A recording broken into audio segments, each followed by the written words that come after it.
mãe, tá nós eu em física, tchau. E aí, gente, beleza?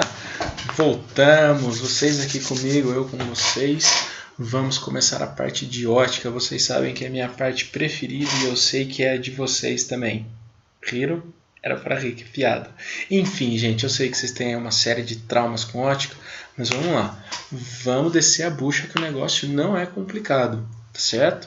Então, fundamentos da ótica. E o legal, né, de todos os males, sempre tem alguma coisa positiva. Vocês vão poder rever essa aula 1 milhão de vezes até tirar todas as dúvidas possíveis do conteúdo, né? E não fiquem com dúvida dessa aula não, porque ela é importantíssima para vocês. Então, vamos lá. Fundamentos da ótica geométrica.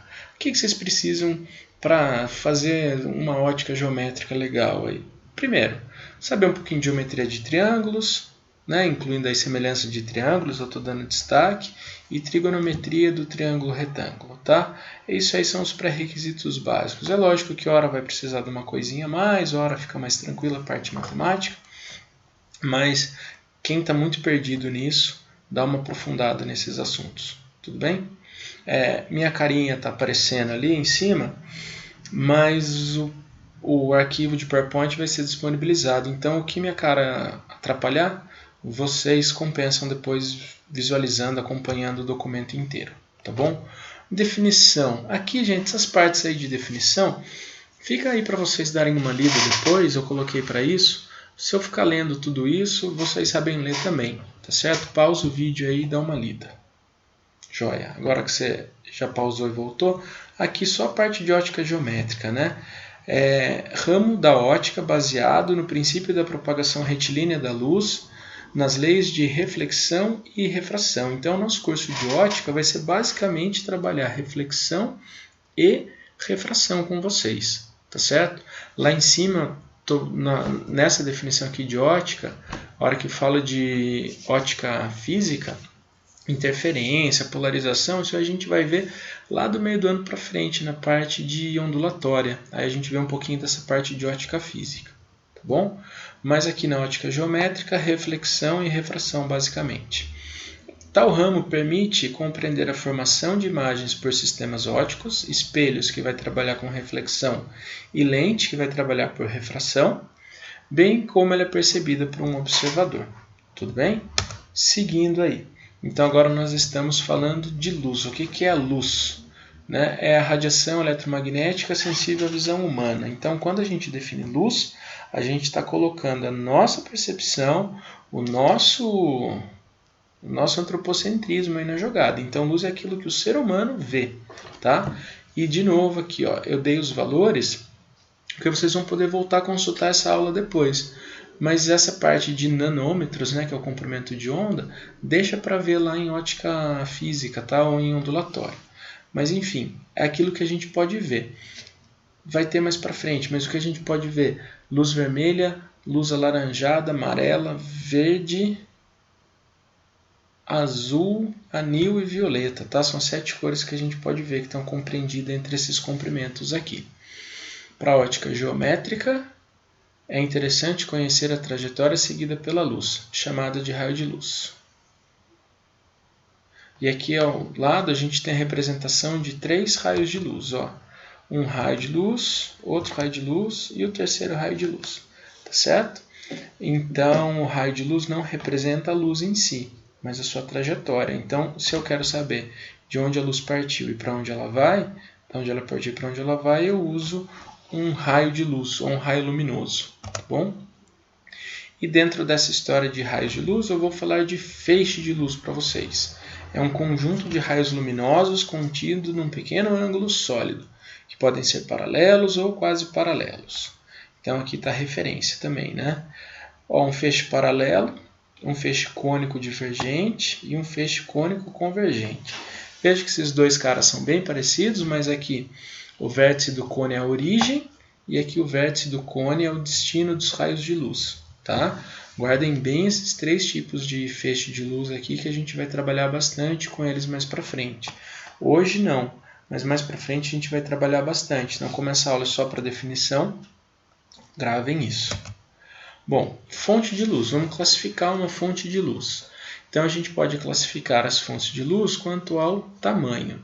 Então as puntiformes são fontes desprezíveis, né? O tamanho da fonte é desprezível para o observador ou para o sistema óptico. Então aqui exemplo de estrelas, elas sempre parecem em pontos para a gente. E se eu for iluminar uma casa inteira com apenas a chama de uma vela, eu também vou poder considerar isso aí como uma fonte puntiforme. E uma fonte extensa é as de dimensões relevantes para o observador e o sistema. Então o Sol é uma fonte extensa para a Terra, tá certo? Para a Terra o Sol é uma fonte extensa. E uma luminária, né, uma lâmpada tubular em uma sala também vai ser uma fonte extensa, tá bom? A hora que eu for resolver exercício, eu tenho uma lumináriazinha aqui. Eu não sei se consigo fazer sombra, porque eu acho que o celular compensa o brilho, mas se der eu mostro uma sombra ao vivo de fonte extensa. Aí eu posso classificar quanto à emissão. Então, eu vou ter fonte primária, é aquela que produz a luz que emite. Também é chamado de corpo luminoso. Aí, como exemplo, sol, lâmpada, fogueira e etc. Tá? As fontes primárias podem ser divididas em naturais, no caso do sol, uma fogueira também, e uma artificial é uma lâmpada. E outra subdivisão para elas, tá certo? Eu posso falar de fontes quentes, as incandescentes, e fontes frias, luminescentes. E fontes secundárias são aqueles corpos que reemitem a luz que recebem. Também podem ser chamados de corpos iluminados. Tá? Exemplos: lua, a página de um livro, parede, cadeira, roupa, etc. Tá certo? Então está feita a classificação quanto à fonte de luz. Agora, princípio da ótica. A gente vai trabalhar com 3 princípios para a ótica geométrica. Tá certo? O primeiro dos princípios é o seguinte. Ou o primeiro na ordem que aparece, né? Eles não é princípio 1, 2 ou 3. São 3 princípios na ordem que aparecer. Quando os raios de luz ou feixes de luz se cruzam, continuam suas trajetórias individualmente. Um raio não interfere na trajetória de outro. Então aí a gente tem um desenho de 2 raios de luz, tá vendo? Raio B e raio A. Eles se interceptam nesse ponto, mas não tem nenhuma coisa acontecendo demais. Aqui mesma coisa, ó. Os 2 dançarinos, cada um iluminado por um holofote, não existe interferência aqui no meio. E aqui, ó, um negócio mais psicodélico para vocês. Podem ver que mesmo quando os cones se cruzam, o padrão de cor não muda, tá certo? O padrão de cor não muda. Perfeito? Segundo princípio, ou na sequência aqui o segundo princípio, o princípio da reversibilidade da luz. A trajetória seguida por um raio de luz num sentido é a mesma quando o raio troca de sentido, ou seja, o sentido não influencia na trajetória de um raio de luz. Olha aqui, então, se a luz parte do objeto aqui de cima, bate no espelho e chega no observador embaixo, a mesma coisa vai acontecer para esse observador. Ele vai emitir luz na mesma trajetória e antes essa pessoa de cima que era observador, era objeto, agora é observador. Perceberam que a trajetória é exatamente a mesma? Mudou o sentido. Ou aqui, ó, um motorista olhando pelo retrovisor o passageiro. Garantido que o passageiro também olha para o motorista pelo retrovisor.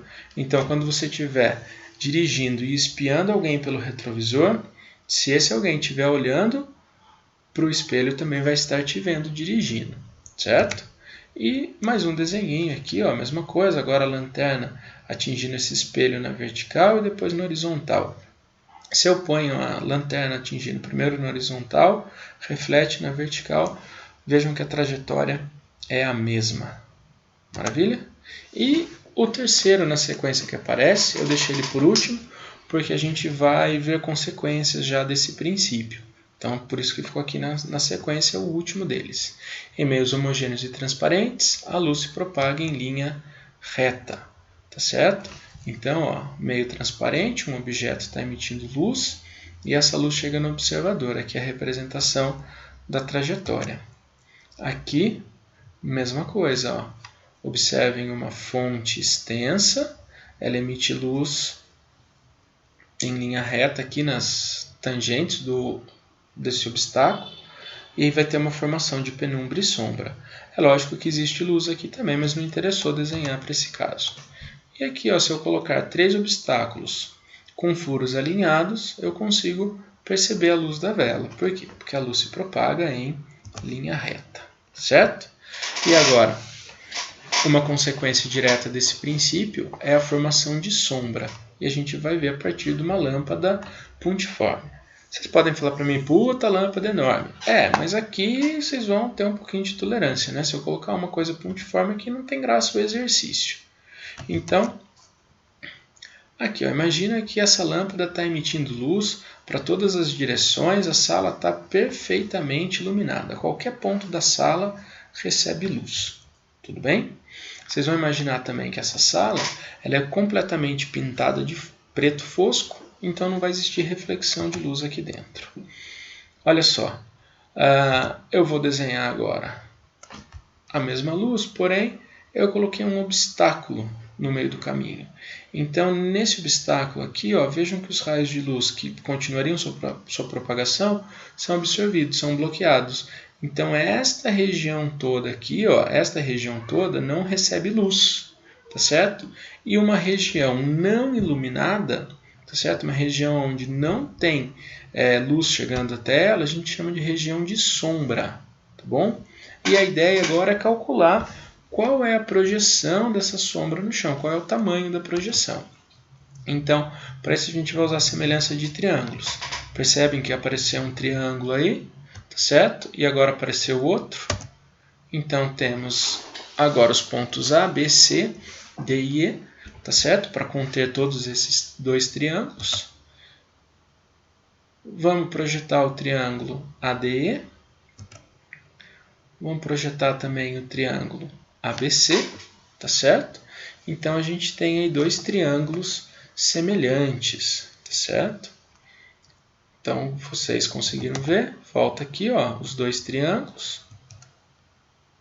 1, 2, tá certo?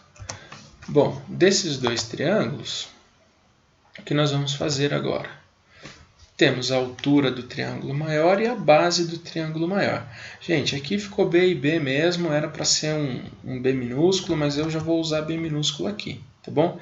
Então ficaram mesmas letras, mas essa letra aqui indica vértice, essa indica o comprimento da base, tá bom? Então, olha só, altura do triângulo maior, Hzão, base do triângulo maior, Bzão, altura do triângulo menor, Hzinho, base do triângulo menor, Bzinho.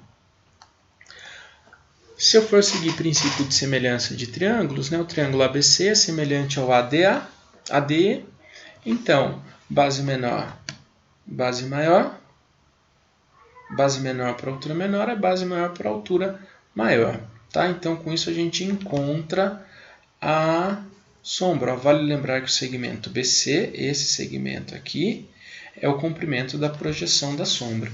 Então, quando vocês tiverem que calcular a sombra ou a projeção da sombra numa fonte pontual, é só lembrar dessa semelhança de triângulos aqui.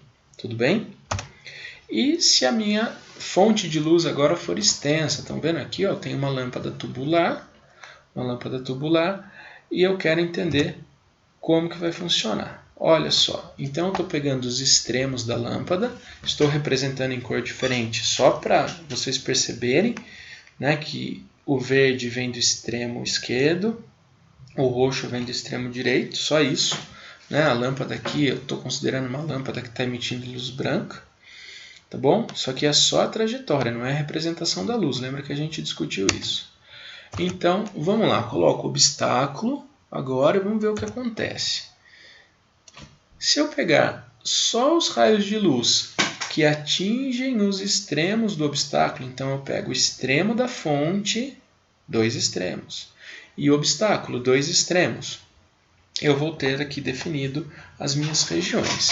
Se vocês notarem este pedacinho, ele recebe luz do extremo esquerdo, tá certo? Esse pedacinho aqui, ó, recebe luz do extremo direito.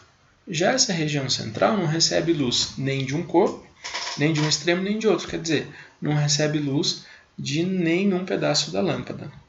Então, esta região aqui não recebe iluminação, nenhuma iluminação. É uma região de sombra. Já esses dois pedacinhos aqui, ó, eles recebem iluminação parcial de parte da fonte só, então é chamado de penumbra, tá bom? Igual aquele GIF que a gente viu agora de pouco, tá? Qualquer coisa volta lá para perceber isso de forma mais dinâmica, tá bom? Então, olha só, eu vou marcar agora esses dois triângulos, olha aqui o triângulo ABC e o triângulo DBE, tá certo? Que são triângulos semelhantes, tá? Lados paralelos, oposto pelo vértice. Então, aqui o triângulo ABC e aqui o triângulo DBE, tudo bem? Agora, vamos marcar uma segunda semelhança de triângulo. O triângulo CFE, CEF, não sei como vai aparecer ali daqui a pouco, e o triângulo CGB, tá bom? Vamos separar esses caras aqui de novo. Pronto, tá certo? Então, com essas semelhanças de triângulo, eu vou encontrar aqui em DE o comprimento da penumbra e em FE ou EF eu vou encontrar o comprimento de uma penumbra, vou encontrar o comprimento da sombra mais a penumbra, certo? Então vamos lá. Aqui, ó.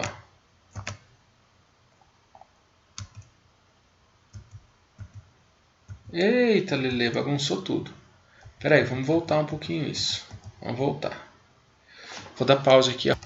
Aí, gente, dei uma arrumada aqui rápida no problema. E é o seguinte, ó. Então, eu tenho lá daqueles dois triângulos, né? Aqui não dá para sobrepor os dois, que fica difícil de perceber. Até daria, mas vai dessa forma. Ó, os dois triângulos, ABC e o triângulo DBE. Né? Então, a base DE, que é a base menor, é penumbra, e a altura menor Hzinho, base maior, CA e altura maior. Tá bom? Então, aqui eu encontro a penumbra. E para a segunda semelhança de triângulo, lembrando que FE é sombra mais penumbra. Sombra mais penumbra. Vocês viram que eu fiz uma mágica aqui, gente? Ó, eu arrumei, tá? Tava invertida as relações de semelhança aqui. Mas olha só, o triângulo CFE, que vai ter como base a sombra e a penumbra, e a altura Hzão, e o triângulo CGB, que vai ter a base menor aqui, o próprio obstáculo, tá? Isso aqui é o próprio obstáculo, e Hzinho, tá? Hzinho é a distância da lâmpada até o obstáculo. E CF, né, essa altura aqui maior é a altura da lâmpada até o chão, tá? Então aqui esse comprimento vai ser a projeção de sombra mais penumbra. Como você já achou a penumbra aqui, você substitui e consegue encontrar somente a sombra por esta equaçãozinha. Bom, e agora uma câmera escura, né? Uma câmera escura, as primeiras máquinas fotográficas aí.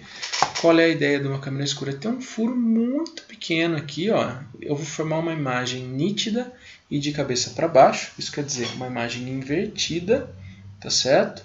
De um objeto. Se eu aproximo a câmera do objeto, a imagem vai aparecer um pouquinho maior, tá? Então aqui, ó, olha só o contrário, né? Que eu estou afastando o fundo da câmera, então esse é o objeto.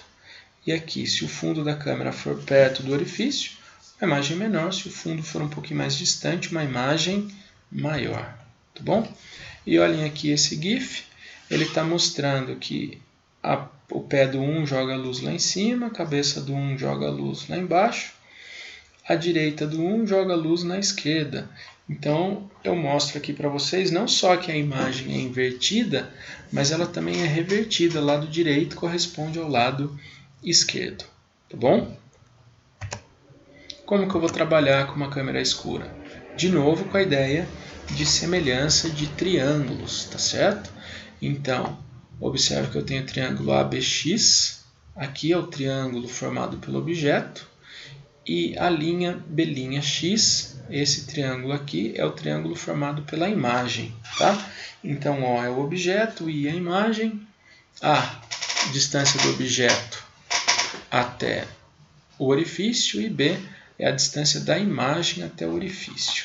Gente, faz aí uma semelhança de triângulos também, aí você vai encontrar, depende aí do problema, o que ele vai estar pedindo, mas as 4 grandezas estão relacionadas aqui.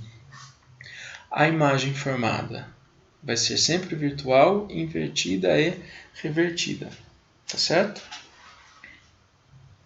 Maravilha? Não, peraí, eu vou ter que corrigir de novo aqui, calma lá. Ó, gente, retomando aí. Perdão aqui a falha, eu estava com um espelho na hora que eu estava desenhando isso.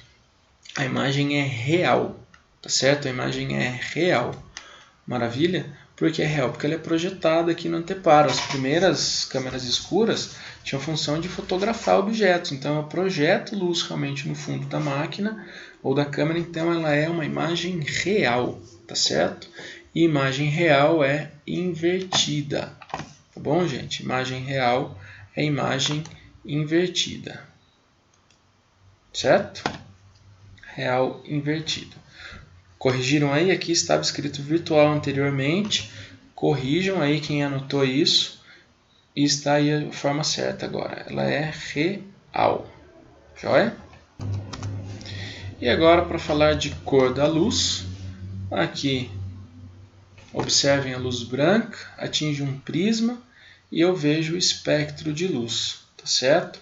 Então essa ilustraçãozinha aqui é só para mostrar para a gente que a luz branca é a composição da luz vermelha, laranjada, amarelo, verde, azul, anil e violeta. Já havíamos falado isso lá no comecinho, tá? Então a luz incide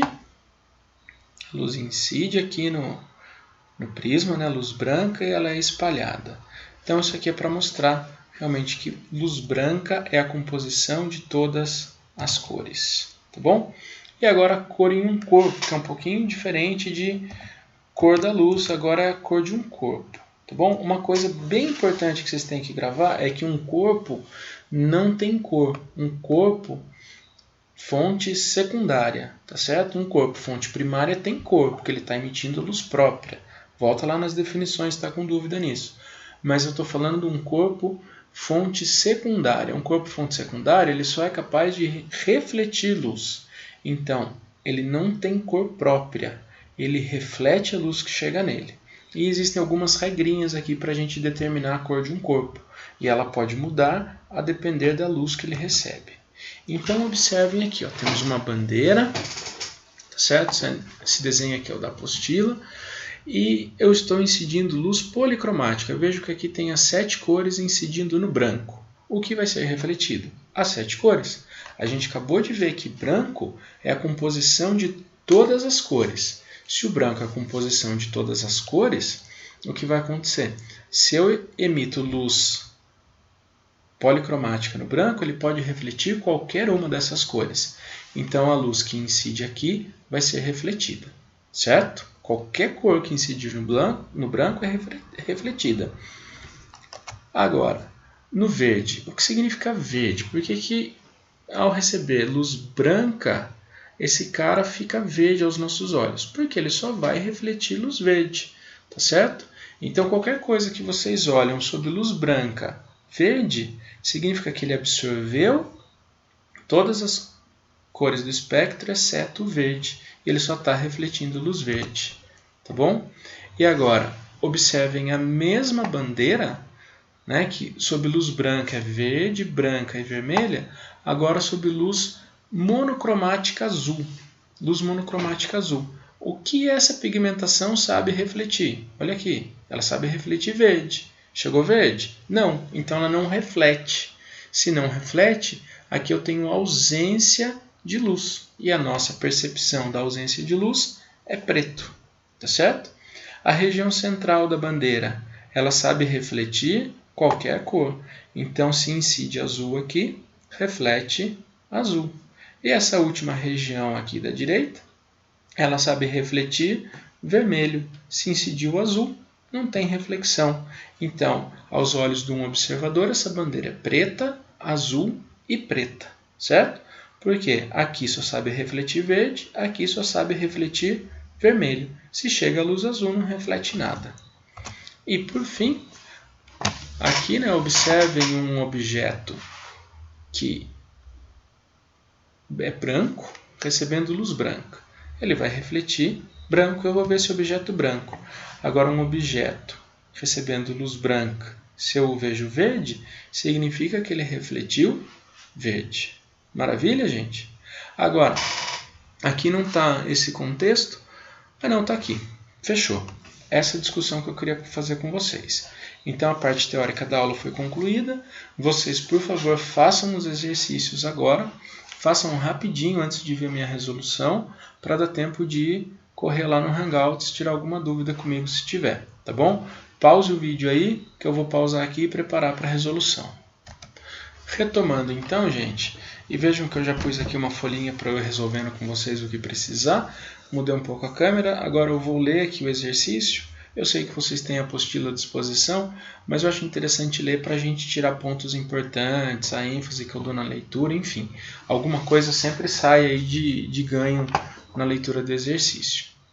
Então, o professor de física propôs aos seus alunos que idealizassem uma experiência relativa ao fenômeno luminoso. Pediu para que eles imaginassem numa sala completamente escura, sem qualquer material, suspensão no ar, e cujas paredes fossem pintadas com uma tinta preta ideal. Bom, por que sem partícula em suspensão? Porque as partículas em suspensão refletem a luz, tá certo? E aqui eu não quero imaginar reflexão nenhuma reflexão, por isso que não vai ter partícula. E as paredes pintadas de uma tinta preta ideal. A gente acabou de ver que tinta preta ou cor preta é ausência de luz, então qualquer luz que chegue nessa parede vai ser absorvida e não vai ter reflexão, tá bom? Em uma das paredes da sala, os alunos deveriam imaginar uma fonte de luz emitindo um único raio de luz branca, que incidisse obliquamente em um extenso espelho plano ideal, capaz de refletir toda a luz nele incidente, fixado na parede oposta àquela a qual o estudante estaria encostado. Aí ele fala para observar a figura. Gente, a figura é algo assim, ó. Vocês têm aí, né? Então, uma parede completamente escura, né? Paredes completamente escura. Um espelho. E aqui a fonte de luz, que vai emitir luz obliquamente até o espelho, certo? E o estudante, ou observador, aqui. Vamos tentar desenhar bem bonitinho, tal qual está na apostila. Aí, ó. Gostaram do meu observador? Esse aqui é o meu observador. Vocês estavam com saudades de ver esses desenhinhos, né? Fala a verdade para mim. Olha que coisa feia. Mas enfim, esse é o observador. Vamos ver o que ele continua aqui. Se tal experiência pudesse ser realizada nas condições ideais propostas pelo professor, o estudante dentro da sala, o que ele ia enxergar? Não ia enxergar nada, gente. Porque a luz ia atingir o espelho e ser refletida nessa direção. Certo?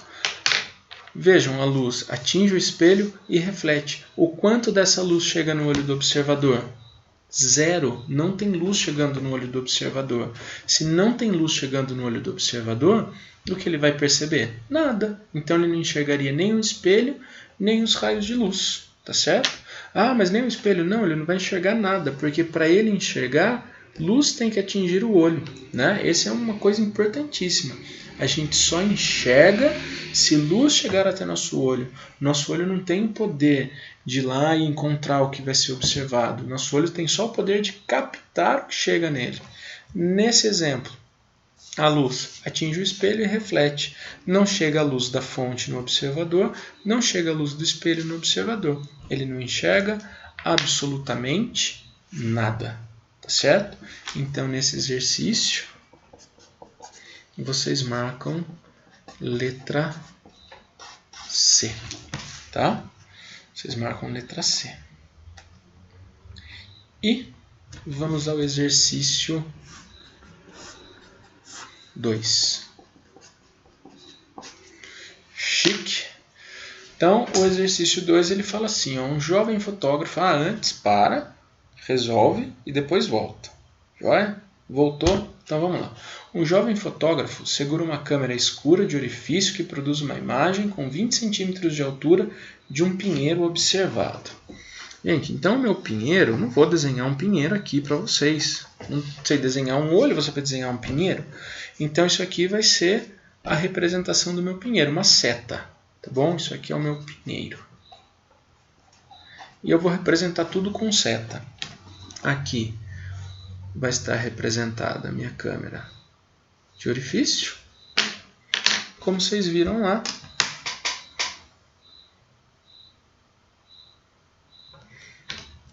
um raio de luz parte do extremo, certo?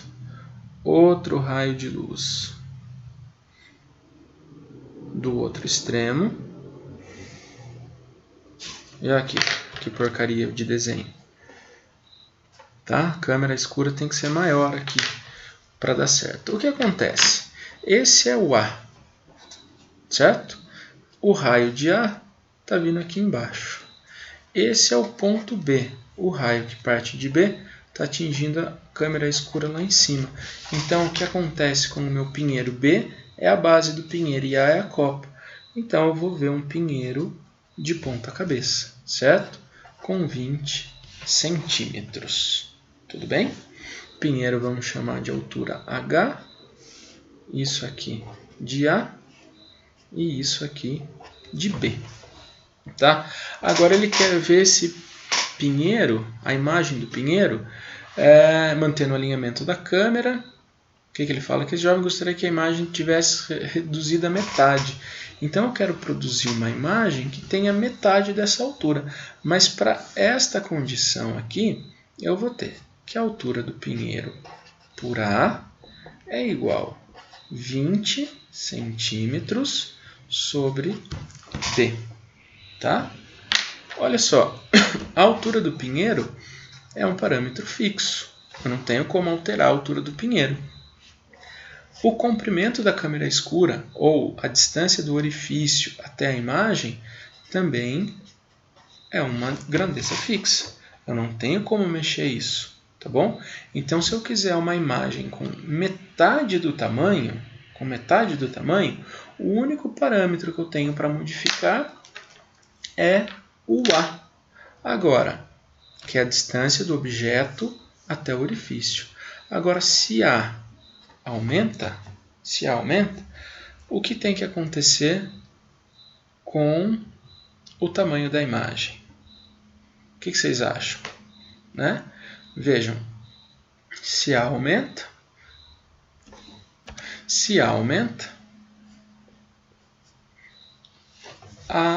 o comprimento da imagem tem que diminuir. A gente já viu isso lá atrás, né? Então, quanto mais distante eu for, menor será o quê? A imagem formada. Então, para eu ter uma imagem com 10 centímetros, eu preciso ter uma distância nova com o dobro da distância anterior. Tá? Por quê? Porque essa imagem nova aqui ela vai ter metade do tamanho, então eu preciso do dobro da distância. Entenderam isso? Não? Então dá para a gente fazer aqui também ó, uma nova brincadeira. H sobre a linha, o único parâmetro que pode mudar, vai ser igual a 10 centímetros sobre B. Tá bom? Lembra que H e B são parâmetros fixos. Então, H vezes B é igual a H vezes B. H vezes B dessa primeira expressão e H vezes B dessa segunda. O que a gente tem da primeira? A gente tem 20 vezes A. E da segunda expressão, a gente tem 10 vezes a linha. Simplifica isso e chegamos que a linha tem que ter o dobro de A. Tá? E é a resposta aí do exercício, letra D. Tá certo? Letra D.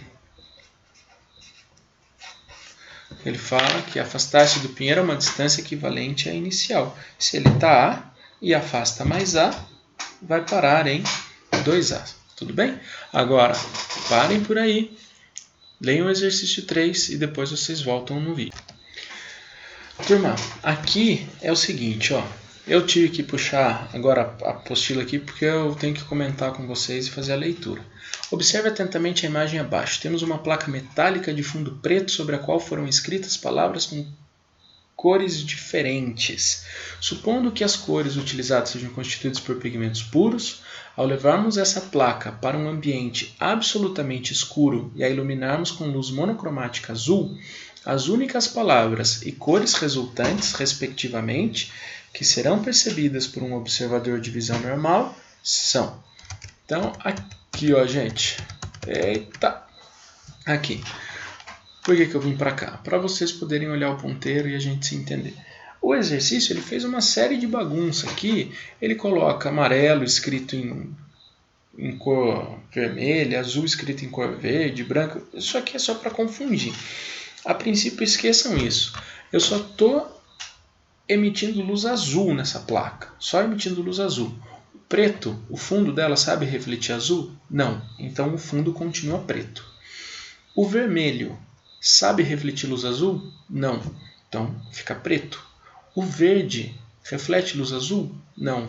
Então tudo que está escrito em verde fica preto. Amarelo sabe refletir luz azul? Não. Também fica preto.